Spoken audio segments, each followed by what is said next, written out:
Hello everyone, this is AndresRestart, and today we are talking about how something big, Mario or Zelda, has to happen this year.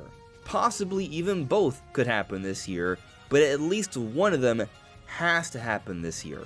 And I want to talk about this today because there has been this discussion that's been happening as of late because multiple insiders have indicated that this year, from Nintendo, for the Switch 2, is going to be a year of ports. And from one perspective, this is very good news because it's a strong indication that a lot of third parties are going to be involved with the lineup with Switch 2. But there's also this indication that Nintendo's own first-party offerings are going to be overall light this year. And given that this is going to be the first full calendar year of Switch 2, and given what we've seen already, and also considering a variety of other factors in terms of what would suggest is next for both Mario and Zelda, I find it very hard to believe that this is actually going to be the case. I am not worried that Nintendo's going to have a bad year here in the first full calendar year of Switch 2, and I actually think there's plenty of reason to not be worried and to think that yes, something big, Mario or Zelda, will happen this year. So why do I feel so confident about this? Why am I not worried? Well, that's what we're diving into today. But before going forward, let me point out I have this goal to reach 60,000 subscribers. So if you find yourself enjoying my videos, I would very much appreciate your support. Subscribing if you haven't already, liking, commenting, it all makes a big difference. But getting into the thick of the conversation here, sure, third parties are going to become more involved with Switch 2. I absolutely agree with this. We've already been seeing this trend. It's not really surprising. We've seen a lot of impressive ports already, like with Final Fantasy VII Remake, Star Wars Outlaws, Cyberpunk. The list has been growing. We're getting Resident Evil Requiem next month, Pragmata, there's leaks for Monster Hunter Wilds. Things are looking very promising. We've just heard about these updates coming to Nvidia's DLSS, which will also impact Switch 2 in a good way. And we're also hearing about how more and more dev kits are getting out there. In other words, developers are going to have more options to help their games run better and are going to have more access to developing on Switch 2. So yes, this idea that third-party support, especially AAA third-party support, is going to continue to improve, absolutely. It makes tons of sense. The Switch 2 is doing really well. Of course, developers are going to want to get involved early on. But going beyond a third-party perspective, there are already a variety of things that are coming out this year from Nintendo that are exciting, like Fire Emblem Fortune's Weave, or Generation 10 Pokemon, or Splatoon Raiders. Technically, Gen 10 Pokemon and Splatoon Raiders are not confirmed yet, but obviously they're coming out this year. So those are some exciting projects we can already expect, and then we also have the From Software exclusive, the Dust Buds. So there are already some substantial releases that will help this year to be a pretty good one. But if we got all that, I still think there would need to be more. We've recently had discussions about Luigi's Mansion 4, maybe the next Monolith Soft title. Mercury Steam could be ready with the next Metroid. There are plenty of games that Nintendo could put out there for this year. Some they'll likely save for next year and beyond, sure, but we have plenty of reason to think that Nintendo should have enough strong, compelling content, and this doesn't even include the likely Mario or Zelda title this year, and I mean like a big one, not something small, something big. And so let's get into that. Why is it so likely that there's going to be something big Mario or Zelda this year, if not both? Well, let's talk about the history of things here first. The history of things does not confirm the future, but it is oftentimes a strong indicator for what will happen. So, starting with the Nintendo 64, once we started getting the 3D games, Nintendo launched the N64 with Mario 64. And then on the Nintendo GameCube, within the first year and a half, we got both Mario Sunshine and the Wind Waker. And I'm looking at the first year and a half because that's what we're looking at here for Switch 2, because the Switch 2 has already been out for 7 months, counting how long it was out in 2025, and what we'll see throughout this calendar year of 2026, about a year and a half. Moving on, in the first year and a half for DS, we had Mario 64 DS, and just around this 1.5 year cutoff, there was also the new Super Mario Bros. Series, On Nintendo Wii, it launched with Twilight Princess, and then a year later, Mario Galaxy came out. On Nintendo 3DS, within that first year, there was Ocarina of Time 3D and Super Mario 3D Land. On Wii U, within that first year, there was Wind Waker HD and Super Mario 3D World. And then on Switch, in that launch year, there was Breath of the Wild as the launch title and Super Mario Odyssey.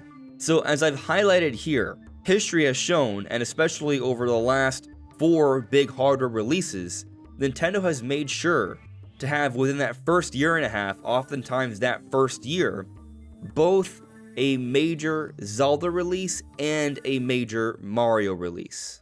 And so considering this point alone, I feel like there's already reason to be optimistic that we're going to get at least one of these in the first year and a half, if not even both. But some people might counter by saying, well, we got Super Mario Galaxy 1+2 last October. Does that not count? And that is an interesting point to bring up. Does that count? And what I will say is this. It's definitely a package that's going to sell well. It's definitely a package that's used to take advantage of the promotional campaign leading up to the Mario Galaxy movie.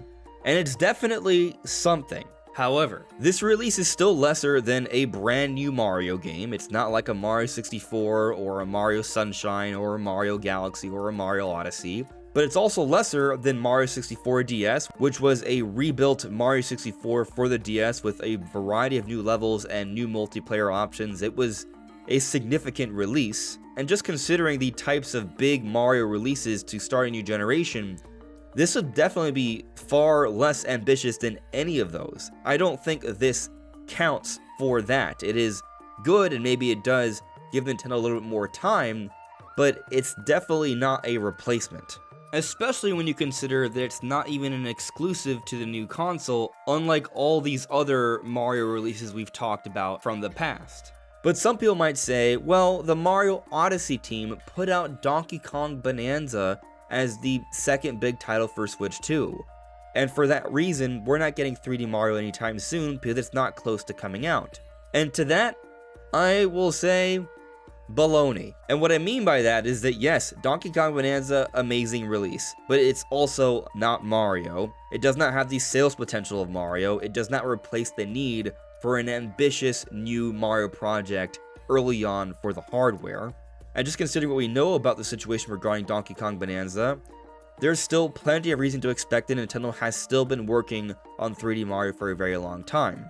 Firstly, when we take a look at the Ask Developer series for Donkey Kong Bonanza, we understand that this game they were tinkering with and working on throughout the entire Switch era, but it wasn't initially intended to come out for Switch 2, and there's also no way this game alone was the sole effort of the Mario Odyssey team for the last 8 years. And this is backed up by the fact that we look at the credits for Donkey Kong Bonanza, and several key members from the Mario Odyssey team are not there. Koizumi, Kakinuma, Musa, Yoshida, Sato, Matsuzaki. And so when you consider the need for a big new Mario title, the history of release of big new Mario titles early on in a generation, the fact that it's been over 8 years since the last full new 3D title in Mario Odyssey, and that many key members from the Odyssey team clearly were not working on Bonanza, suggesting that the Odyssey team split off, as rumors had suggested many years beforehand about this Bonanza project.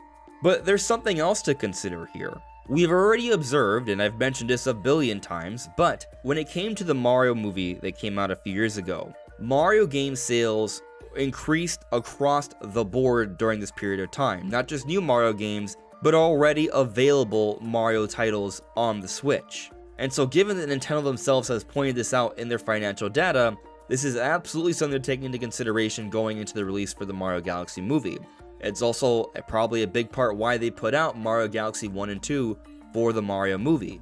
At the end of the day, Nintendo is a business, so they're going to be making moves and planning ahead to have a successful business. And one of these moves they made shortly after the release of the Mario movie was a Mario game. Not just the Mario games that were already out once the movie came out, but afterwards they had a big plan. That big plan? Mario Wonder. And so with this in mind, I think there's an excellent chance that Nintendo has been planning for this time to follow up the Mario movie with a brand new Mario title.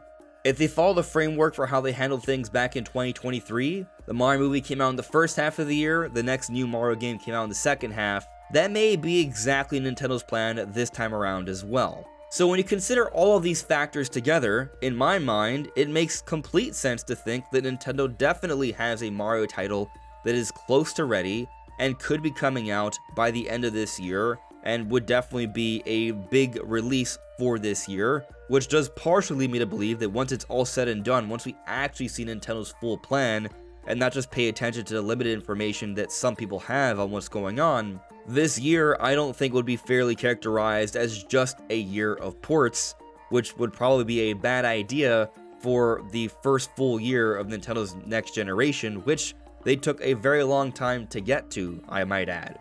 They took their time here, and there were slow periods leading up to release of Switch 2. And I'll also say, while I think the first 7 months of Switch 2 have been good, they have not been the best possible lineup ever. And so what I'm saying is, I don't think Nintendo has showed all their cards and depleted their catalog of games that they're holding back. Like, there's got to be more. Or else, what has Nintendo been doing all this time? And then there's the Zelda angle to the conversation. Let's say maybe 3D Mario isn't quite ready for this holiday. Okay. But when we consider the history of things, Zelda and Mario have both been involved early on for a new generation. And if Mario's not quite ready, you would then be led to think, okay, well then Nintendo should definitely make sure at least Zelda is ready, right? But there is a problem with that. Tears of the Kingdom came out in 2023. And Echoes of Wisdom came out in 2024. We just got the new mainline 2D Zelda, and we just got the new mainline 3D Zelda. Neither are likely going to be ready to come out by the end of this year. And we're probably years away for both. But as I've argued for a long time, well, then Nintendo instead will probably just do some kind of remake. We go back to the history I pointed out. Wind Waker HD, Ocarina of Time 3D, Mario 64 DS. Nintendo has used ambitious remasterings or reworkings to answer the need for a big Mario or Zelda early on in a generation when they don't have a brand new title at the ready. But I'll also point out that this is Zelda's 40th anniversary. This is a bigger deal year than the 35th, and even for the 35th, they had a Zelda game in Skyward Sword HD, they had the Game & Watch, they still teased the Tears of the Kingdom. So there were things even for that, but the 40th anniversary should be bigger, especially from a business perspective, because the Zelda movie is coming out next year, and like with the Mario movie and the anniversaries, they use that to promote the series, so there can be more sales benefited by the release of the movie, and also its promotion for the movie. It's cross-promotion for both, benefiting each other. So that alone should suggest that Nintendo should have something Zelda this year. Maybe that something Zelda isn't something super ambitious, because we did get Mario Galaxy 1+2, which isn't super ambitious, but it is something, so at least something like that makes sense. Which, you know, if we got like a Twilight Princess Wind Waker HD, which we've been waiting for, I'm sure that would please many fans. But do I think a Twilight Princess Wind Waker HD combo would be satisfactory for the need of Zelda on Switch 2 early on? And my answer is very much the same as it was for Mario Galaxy 1 and 2. No, it's not satisfactory for that. It would be far lesser than a brand new Zelda game like Breath of the Wild, or Twilight Princess, or Wind Waker, but also would be far lesser than an Ocarina of Time 3D, or a Wind Waker HD for its respective time, to be clear. Because Wind Waker HD was an ambitious remastering for its time on Wii U. It was an exciting project then. This game has been around on Wii U since 2013. Just porting that over again, especially when we already have Wind Waker on NSO, is not going to cut it. The same logic basically applies to Twilight Princess. That's not going to cut it. Now, if Twilight Princess is getting more of an ambitious remastering where it's made to look like a modern Zelda game, imagine maybe something like that tech demo for Wii U many years back, but with the Switch 2 specs in mind, I would say that would be satisfactory. that would be along the lines of an Ocarina of Time 3D for the 3DS or a Wind Waker HD for the Wii U for their respective times, or Mario 64 DS for the DS, and that would showcase the abilities of the Switch 2 that would get the Zelda fan base involved, invested in the Switch 2 early on. There needs to be something that's only possible on the new hardware. Mario Galaxy 1+2, it's for Switch 1 and Switch 2. Twilight Princess HD or Wind Waker HD, you would imagine that would come out for both Switch 1 and Switch 2. These wouldn't be big Switch 2 sells. And let me take you to an interview we've brought up a few times recently because it just happened, it's kind of a big deal, where the Zelda series producer Eiji Aonuma said that Hyrule Warriors Age of Imprisonment is the first Zelda title for Nintendo Switch 2. To be honest, we wanted to be the first to do so. Laughs. However, the inspiration we received from this collaboration with Koei Tecmo may be reflected in the Zelda we create. Please imagine this while playing Age of Imprisonment and look forward to our Zelda. So Aonuma was teasing a Zelda project here at the end of this interview, and is talking about wanting the Zelda team to have brought the first Zelda to Switch 2, but Koei Tecmo beat them to it. Strongly suggesting that there is a Zelda team made project, or a Zelda team involved Zelda project, that is close, and given that it's the 40th anniversary, and that there's this long history of having significant Zelda releases, not simple cheap Zelda releases, as a big part of the early on lineup for new hardware that would get people invested in the hardware and showcase the abilities of the console, I have to think something big Zelda is happening this year. And I'm not going to spend another 20 minutes talking about every reason why I think the Ocarina of Time remake is happening. Maybe I'll have to do an update on that, where I literally share every single reason why I think that's happening. But that does come to mind. But, you know, it doesn't have to be that either. I have also talked about how I think that project might not be ready for the 40th anniversary.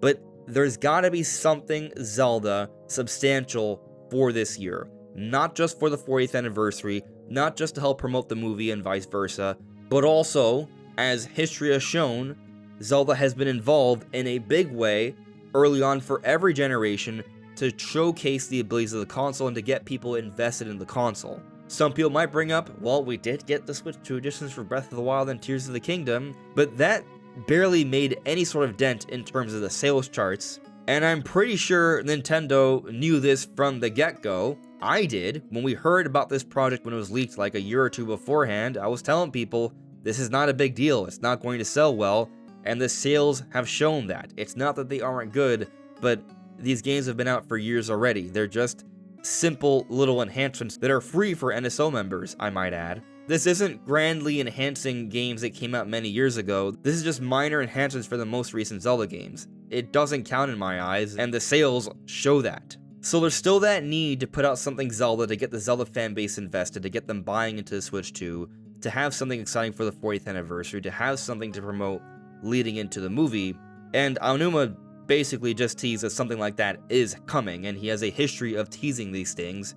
So even if that's not enough for you to be fully convinced something Zelda is happening this year, I think it's at least fair to say that obviously there's a really good chance something Zelda is coming this year, and obviously there's a very good chance something major Mario is coming out this year. Maybe we don't get both, even though looking at the history of things, there's reason to think we could even get both. But to say we won't get either, I feel like we have to at least get one of them in this calendar year for Switch 2, or else, me being frank here, what is Nintendo doing? That would be them dropping the ball and not putting out what they need to put out to make sure that they're getting as many people invested as possible into the console. Can they still have a good year without Mario or Zelda?